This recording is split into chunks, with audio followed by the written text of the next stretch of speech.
Président de l'Assemblée générale, Mesdames, Messieurs les chefs d'État et de gouvernement, Monsieur le secrétaire général, Madame la secrétaire générale adjointe, Mesdames, Messieurs, distingués invités. Avant tout propos, je voudrais saisir cette tribune pour saluer à nouveau la mémoire de mon compatriote, Amadou Makhtar Mbow, qui vient de nous quitter. Ancien directeur général de l'UNESCO de 1974 à 1987, il fut un homme d'État émérite et un fervent acteur panafricain de la lutte pour les indépendances. Je félicite M. Philomène Yang pour son élection à la présidence de cette Assemblée générale des Nations unies, ainsi que son prédécesseur pour sa contribution à la mise en œuvre de notre agenda commun. À travers vous, je formule mes vœux de succès dans la conduite de nos travaux.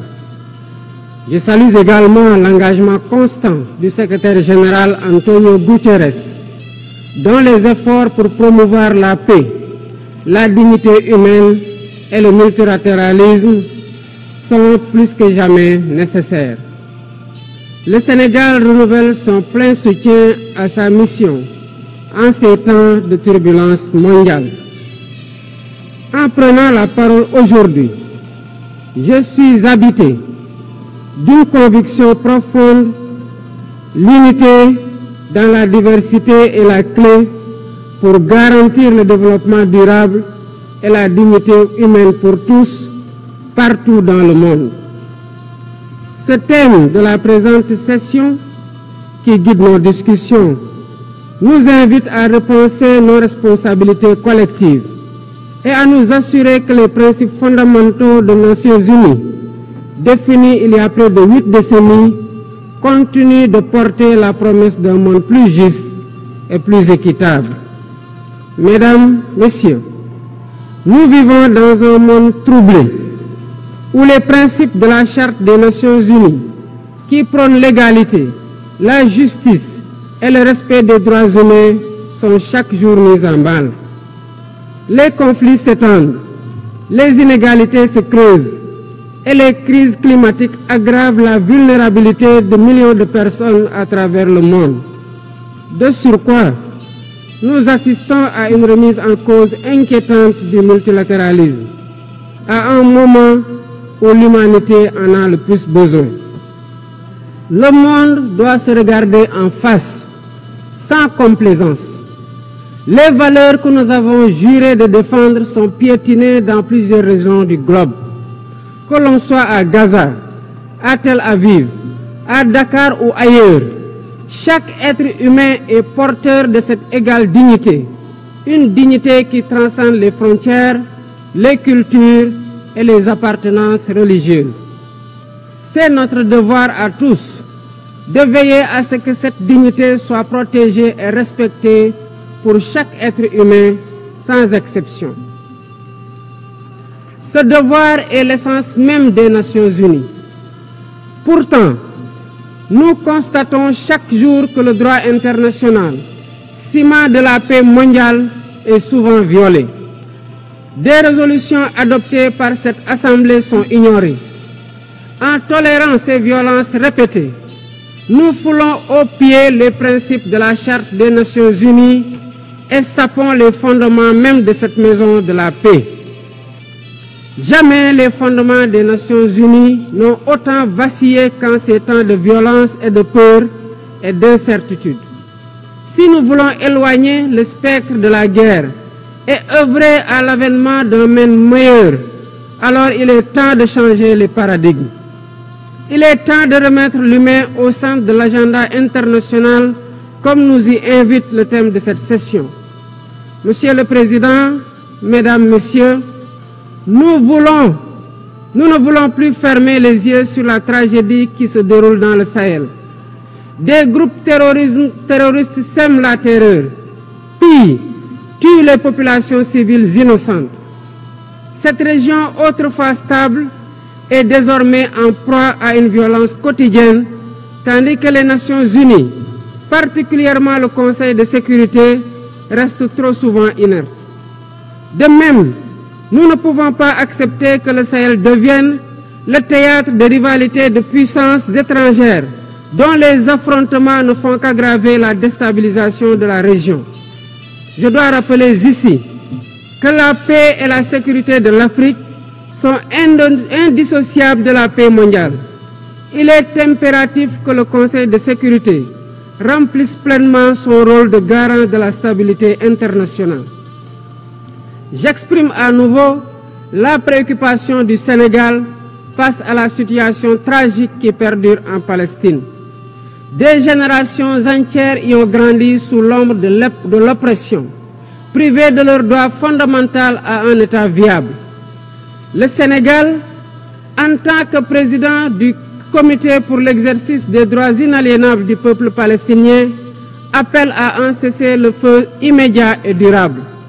Nous réitérons notre soutien à la solution des deux États, avec Jérusalem-Est comme capitale de la Palestine, conformément aux résolutions pertinentes des Nations Unies. Cette guerre qui n'épargne ni femmes, ni enfants, ni infrastructures vitales est une plaie ouverte sur la conscience internationale. Il est impératif que le droit international humanitaire soit rétabli dans toutes les zones de conflit et que les Nations Unies jouent pleinement leur rôle de médiateur et de garant de la paix. Mesdames et messieurs, la paix n'est pas seulement l'absence de guerre. La paix, c'est aussi la possibilité pour chaque être humain de vivre dans la dignité, de se nourrir, de se loger, de s'éduquer et de recevoir des soins.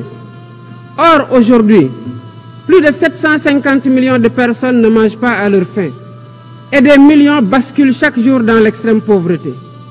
Ces chiffres éloignent de plus en plus le monde des objectifs de développement durable fixés pour 2030. Nous ne pouvons plus accepter que les mécanismes de gouvernance mondiale continuent de reproduire ces inégalités.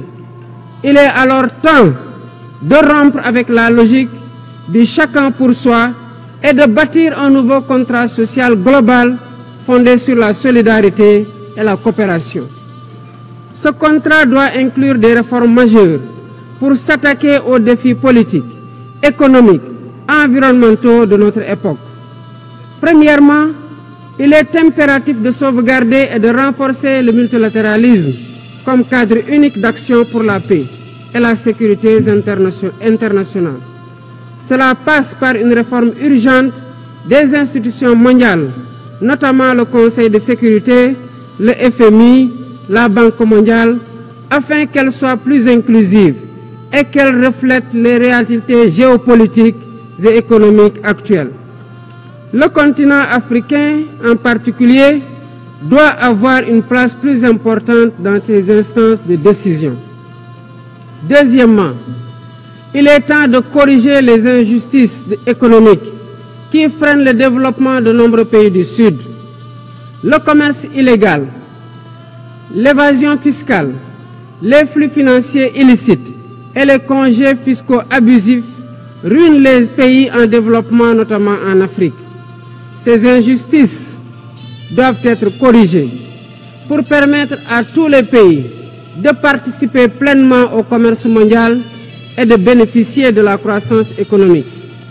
Troisièmement, il est essentiel de garantir avec détermination et d'agir avec détermination contre le réchauffement climatique en respectant le principe de responsabilité commune mais différenciée. Les pays industrialisés responsables historiques des émissions massives de gaz à effet de serre doivent intensifier leurs efforts pour financer une transition énergétique juste et équitable qui ne pénalise pas les pays en développement. Nous devons impérativement protéger notre planète sans sacrifier les droits des nations les plus vulnérables à poursuivre leur développement. Quatrièmement, il est nécessaire de rompre avec toute tentative d'imposer des normes civilisationnelles unilatérales. Depuis son indépendance, le Sénégal a toujours défendu l'égale dignité des cultures et des civilisations. Et cette diversité doit continuer à être la base de la coexistence pacifique entre les peuples. Aucune nation ne devrait imposer aux autres ses pratiques ou ses valeurs comme normes universelles. Le respect des différences est le fondement de la stabilité et de la paix dans le monde. Mesdames et messieurs, le Sénégal est fermement engagé dans cette voie. Nous avons choisi de bâtir un État résolument tourné vers le développement durable avec des initiatives ambitieuses dans des domaines tels que les énergies propres, la souveraineté alimentaire et la gouvernance transparente. Mais nous savons que pour réussir, nous avons besoin de l'action collective et de la solidarité internationale. Aucun pays, aussi puissant soit-il, ne peut relever seuls les défis qui menacent l'humanité. Il nous faut donc agir ensemble, unis dans la diversité, pour construire un avenir où la dignité humaine est respectée, où la justice prévaut et où la prospérité est partagée. C'est par la coopération et le respect mutuel que nous surmonterons les crises qui secouent notre monde. Je vous remercie de votre aimable attention.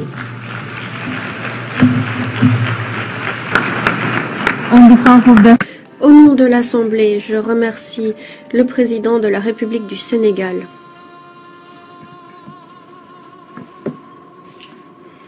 L'Assemblée va écouter l'allocution de son Excellence Sylvanie